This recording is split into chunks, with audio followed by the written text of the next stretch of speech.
Hey y'all, thank you for tuning in today. Hopefully, you guys have gone out and purchased the new Dresden Files book that has come out recently, Briefcases. It's kind of like Side Jobs. It's a bunch of short stories from the Dresden Files era. So I'm going to be soon giving you some stories from this, as well as I've got to finish side stories. But I wanted to let you guys know that this book is out there. Barnes & Noble's right now is running a 20% off deal.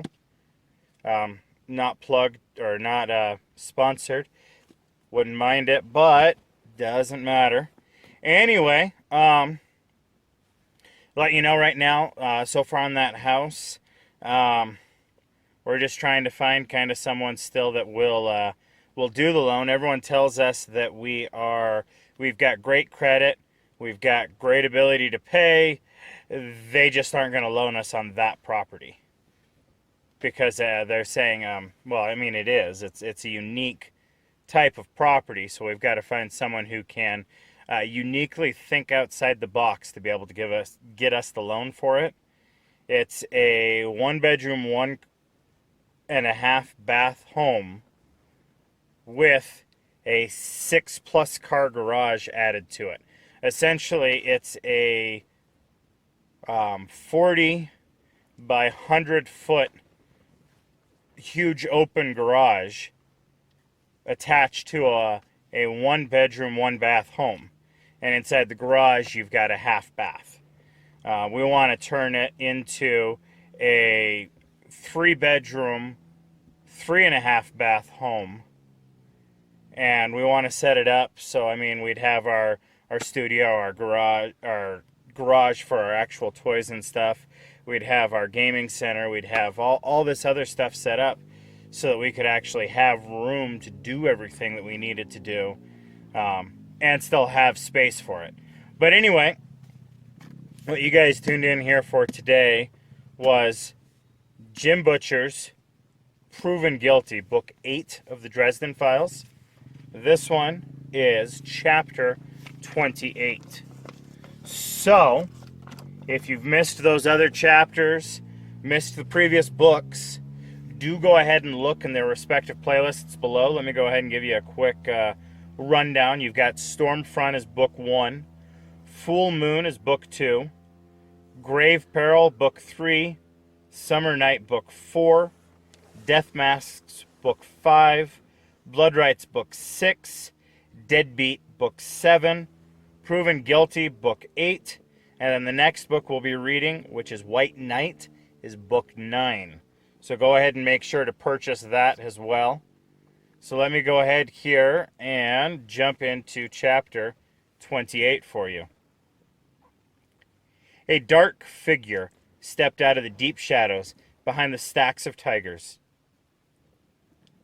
Sorry about that. Let me restart this for you. A dark figure stepped out of the deep shadows behind the stacks of tires, pointed a sawed-off shotgun at Glue, and said, "Howdy." Glue whirled to face the newcomer, hand already lifting the knife. The interloper pulled the trigger. Thunder filled the air. The blast threw Glue to the gravel like an enormous flopping fish. Thomas stepped out into the wan light of the distant street lamp, dressed all in loose black clothing, including my leather duster, which fell all the way to his ankles. His hair was ragged and wind-tossed, and his gray eyes were cold as he worked the action on the shotgun, ejecting the spent shell and levering a fresh one into the chamber. The barrel of the shotgun snapped to Crane. Son of a bitch. Now, I knew who'd been following me around town. "You," Crane said in a hollow-sounding voice, staring at Thomas. "Me," Thomas said, incessant cheer thick in his voice. "Lose the gun, Madrigal." Crane's lip lifted into a sneer, but he did lower the pistol and drop it to the ground. Kick it over here, Thomas said. Crane did, ignoring me completely. I thought you'd be dead by now, cuz. God knows you made enemies enough within the house, much less the rest of the court. I get by, Thomas drawled. Then he used the toe to flick the gun over to me. Crane's eyes widened in surprise, then narrowed. I picked up the revolver and checked the cylinder. My distorted left hand functioned, weakly, but it hurt like hell, and would until I could get enough quiet and focus to get everything back into its proper place. My headache intensified to a fine, distracting agony as I bent over, but I ignored that too. Though I walk through the valley of the shadow of trauma, I will fear no concussion. Crane's revolver held freshly loaded rounds, all 6 of them. I put them back and checked on Rollins. Between the pain of his recent injuries and the strain of our flight to recapture, the big cop did not look well. Isn't bad, he said quietly. Just hurts. Tired. Sit tight, I told him. We'll get you out of here. He nodded and laid there, watching developments, his eyes only half aware. He made sure he wasn't bleeding too badly, then rose. I pointed the gun at Crane and took position between him and Rollins. How's it going, Dresden? Thomas asked. Took you long enough, I said. Thomas grinned, but it didn't touch his eyes. His gaze never left Crane. Have you met my cousin, Madrigal Wraith? I knew he didn't look like a Darby, I said. Thomas nodded. Wasn't that a movie with Janet Monroe and Sean Connery? Thought so, Thomas said. Madrigal Wraith watched the exchange through narrowed eyes. Maybe it was a trick of the light, but he looked paler now, his features almost eerily fine. Or maybe now that Thomas had identified him as a white court vampire, I could correctly interpret the warnings my instincts had shrieked at me during our first talk. There was a little but contempt in Madrigal's eyes as he stared at my brother. You have no idea what you're getting yourself involved in, cuz. I'll not surrender this prize to you. Oh, but you will, Thomas said in his best snidey whiplash villain voice. Crane's eyes flickered with something hot and furious. Don't push me, little cuz. I'll make you regret it. Thomas's laugh rang out, full of scorn and confidence. You couldn't make water run downhill. Walk away while you still can. Don't be stupid, Madrigal replied. Do you know what kind of money he's worth? Is it the kind that spends in hell? Thomas asked. Because if you keep this up, you'll need that currency. Madrigal sneered. You'd kill family in cold blood? Thomas? You? There are statues that don't have a poker face as good as Thomas's. Maybe you haven't put it together yet, Madrigal. I'm banished, remember? You aren't family. Madrigal regarded Thomas for a long minute before he said, You're bluffing. Thomas looked at me, a quality of inquiry to his expression, and said, He thinks I'm bluffing. Make sure you can talk, I said. Cool, Thomas said, and shot Madrigal in the feet. The light and thunder of the shotgun's blast rolled away, leaving Madrigal on the ground, hissing out a thready shriek of agony. He curled up to clutch at the gory remains of his ankles and feet. Blood, a few shades too pale to be human, spattered the gravel. Touché, grunted Rollins, a certain satisfaction in his tone. It took Madrigal a while to control himself and find his voice. You're dead, he whispered, pain making the words quiver and shake. You gutless little swine. You're dead. Uncle will kill you for this. My half-brother smiled and worked the action of the shotgun again. I doubt my father cares, he replied. He wouldn't mind losing a nephew, particularly not one who has been consorting with scum like House Malvora. Ah, I said quietly, putting two and two together. Now I get it. He's like them. Like what? Thomas asked. A phobophage, I said quietly. He feeds on fear the way you feed on lust. Thomas's expression turned a bit nauseated. Yes, a lot of the Malvora do. Madrigal's pale, strained face twisted into a vicious smile. You should try it some night, cuz. It's sick. Mad, Thomas said. There was an almost ghostly sense of sadness or pity in his tone, so subtle that I would not have seen it before living with him. Hell, I doubt he realized it was there himself. It's sick, and it's made you sick. You feed on mortal desires for the little death, Madrigal said, his eyes half closing. I feed on their desire for the real thing. We both feed. In the end, we both kill. There's no difference.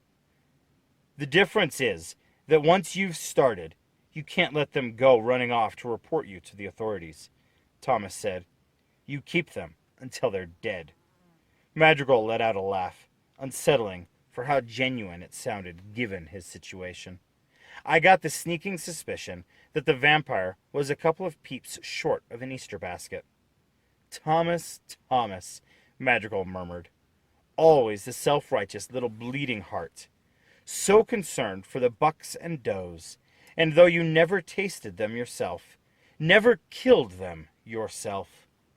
Thomas's expression went opaque again, but his eyes were flat with sudden anger. Madrigal's smile widened at the response. His teeth shone white in the evening gloom. I've been feeding well, whereas you, well, without your little dark-eyed horror to take, without warning, without a flicker of expression on Thomas's face, the shotgun roared again, and the blast took Madrigal across the knees. More too pale blood spattered the ground. Holy crap! Madrigal went prone again, body arching in agony, the pain choking his scream down to an anemic little echo of a real shriek. Thomas planted his boot on Madrigal's neck, his expression cold and calm, but for the glittering rage in his eyes. He pumped the next shell in, and held the shotgun in one hand, shoving the barrel against Madrigal's cheekbone. Madrigal froze, quivering in agony, eyes wide and desperate. Never, Thomas murmured very quietly, ever speak of Justine. Madrigal said nothing, but my instincts screamed again. Something in the way he held himself, something in his eyes, told me that he was acting. He'd maneuvered the conversation to Justine deliberately. He was playing on Thomas's feelings for Justine, distracting us. I spun to see Glue on his feet, just as though he hadn't been given a lethal dose of buckshot in the chest from 10 feet away. He shot across the parking lot at a full sprint, running for the van parked about 50 feet away. He ran in utter silence, without the crunch of gravel or the creak of shoes, and for a second I thought I saw maybe an inch and a half of space between where he planted his running feet and the ground. Thomas, I said, Glue's running. Relax, Thomas said, and his eyes never left Madrigal. I heard the scrabble of claws on gravel, and then Mouse shot out of the shadows that had hidden Thomas. He flashed by me in what was, for him, a relaxed lope. But as Glue approached the van, Mouse accelerated to a full sprint. In the last couple of steps before Glue reached the van, I thought I saw something forming around the great dog's forequarters. Tiny flickers of pale colors, almost like St. Elmo's fire. Then, Mouse threw himself into a leap. I saw Glue's expression reflected in the van's windshield, his two wide eyes goggling in total surprise. Then, Mouse slammed his chest and shoulder into Glue's back like a living battering ram. The force of the impact took Glue's balance completely and sent the man into a vicious impact with the van's dented front bumper. Glue hit hard enough that I heard bones breaking from 50 feet away, and his head whiplashed down onto the hood and rebounded with neck-breaking force. Glue bounced off the van's front bumper and hood and landed in a limp, boneless pile on the ground. Mouse landed, skidded on the gravel, and spun to face Glue. He watched the downed man for a few seconds, legs stiff. His back legs dug twice at the gravel, throwing up dust and rocks in challenge. Glue never stirred. Mouse sniffed and then let loose a sneeze that might have almost actually been words. So there. Then the dog turned and trotted right over to me, favoring one leg slightly, grinning a proud canine grin. He shoved his broad head under my hand in his customary demand for an ear scratching. I did it, while something released in my chest with a painful little snapping sensation. My dog was all right. Maybe my eyes missed up a little. I dropped to one knee and slid an arm around my mutt's neck. Good dog, I told him. Mouse's tail wagged proudly at the praise, and he leaned against me. I made sure my eyes were clear, then looked up to find Madrigal staring at the dog in shock and fear. That isn't a dog, the vampire whispered. But it'll do anything for a Scooby snack, I said. Spill it, Madrigal. What are you doing in town? How are you involved with the attacks? He licked his lips and shook his head. I don't have to talk to you, he said. And you don't have time to make me. The gunshots. Even in this neighborhood, the police will be here. True, I said. So here's how it's going to work. Thomas, when you hear the siren, pull the trigger. Madrigal made a choking sound. I smiled. I want answers. That's all. Give them to me and we go away. Otherwise, I shrugged and made a vague gesture at Thomas. Mouse stared at him and a steady growl bubbled from his throat. Madrigal shot a look over at the fallen Glue, who, by God, was moving his arms and legs in an aimless, stunned fashion. Mouse's growl grew louder, and Madrigal tried to squirm a little further from the dog. Even if I did talk, what's to keep you from killing me once I've told you? Madrigal, Thomas said quietly, you're a vicious little bitch, but you're still family. I'd rather not kill you. We left your Jan alive. Play ball, and both of you walk. You would side with this mortal buck against your own kind, Thomas? My own kind booted me out, Thomas replied. I take work where I can get it. Pariah vampire and pariah wizard, Madrigal murmured. I suppose I can see the advantages, regardless of how the war turns out. He watched Thomas steadily for a moment and then looked at me. I want your oath on it. You have it, I said. Answer me honestly, and I'll let you leave Chicago unharmed. He swallowed, and his eyes flickered to the shotgun still pressed to his cheek. My oath as well, he said. I'll speak true. And that settled that. Pretty much everything on the supernatural side of the street abided by the rigid code of traditional conduct that respected things like one's duties as a host, one's responsibility as a guest, and the integrity of a sworn oath. I could trust Madrigal's oath, once he'd openly made it. Probably. Thomas looked at me. I nodded. He eased his boot off of Madrigal's neck and took a step back, holding the shotgun at his side, though his stance became no less wary. Madrigal sat up, wincing at his legs. There was a low, crackling kind of noise coming from them. The bleeding had already stopped. I could see portions of his calf where the pants had been ripped away. The skin there actually bubbled and moved.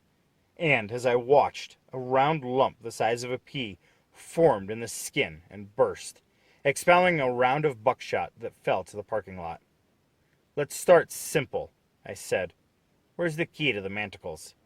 Van, he replied, his tone calm. My stuff? Van. Keys. I held out my hand.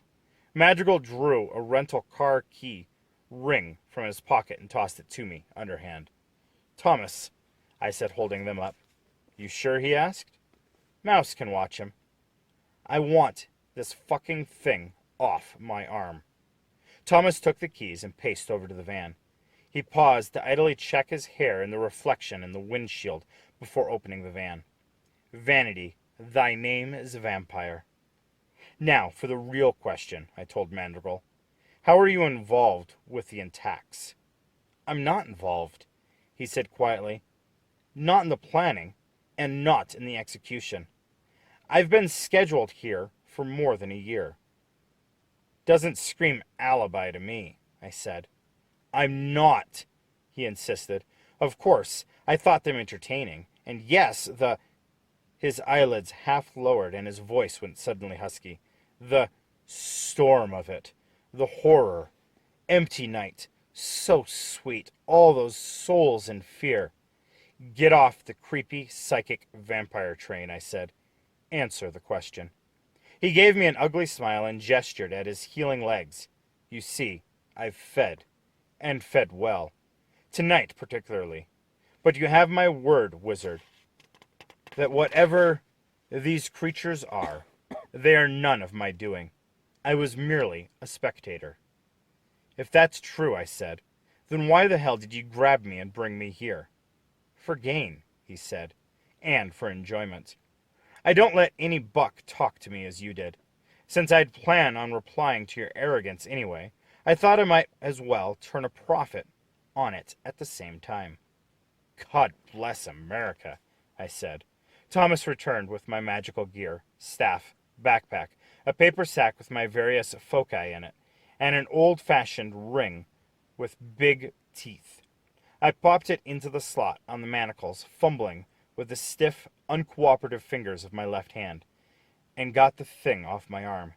My skin tingled for a moment, and I reached experimentally for my magic. No whiteout of pain. I was a wizard again. I put on my amulet, bracelet, and ring. I felt the backpack to make sure Bob's skull was still in there. It was, and I breathed a mental sigh of relief. Bob's arcane knowledge was exceeded only by his inability to distinguish between moral right and wrong. His knowledge in the wrong hands could be as dangerous as hell itself. No, I said quietly. It isn't a coincidence that you're here, Madrigal. I just told you. I believe you, I said. But I don't think it was a coincidence either.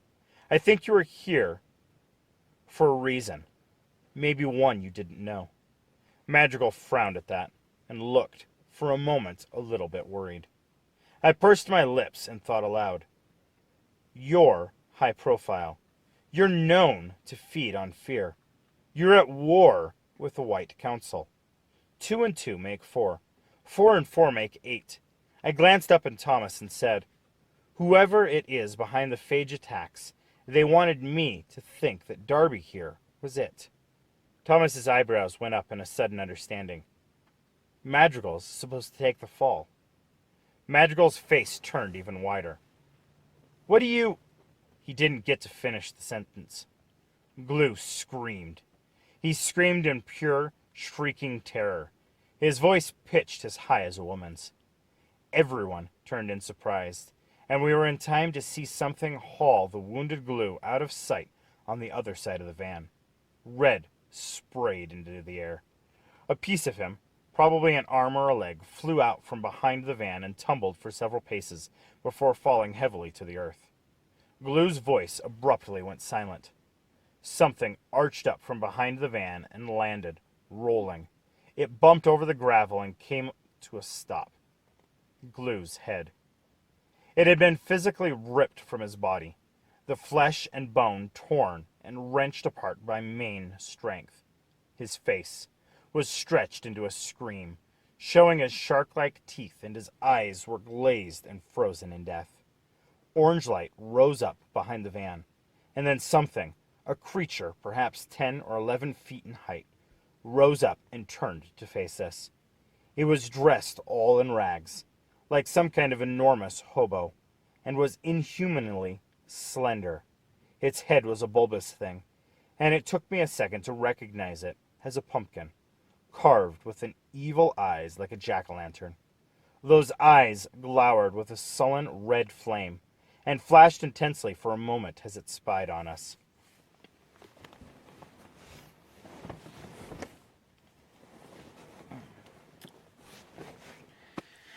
Then it took a long step over the hood of the van and came at us with strides that looked slow, but ate up yards with every step.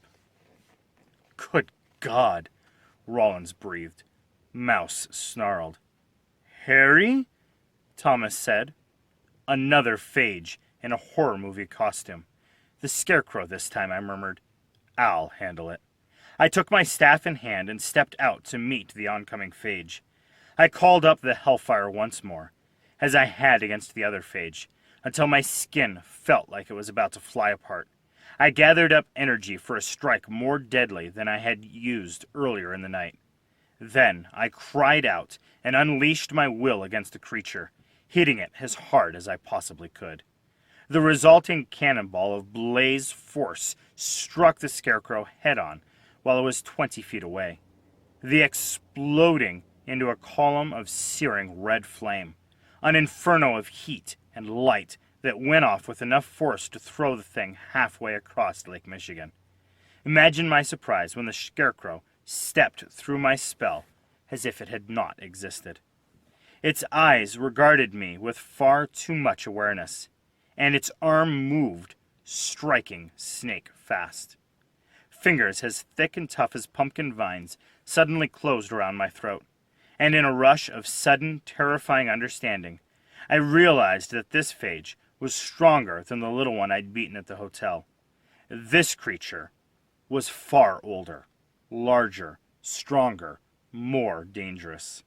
My vision darkened to a star-spangled tunnel as the scarecrow wrapped its other hand around my left thigh, lifted me to the horizontal over its head, and started to rip me in half.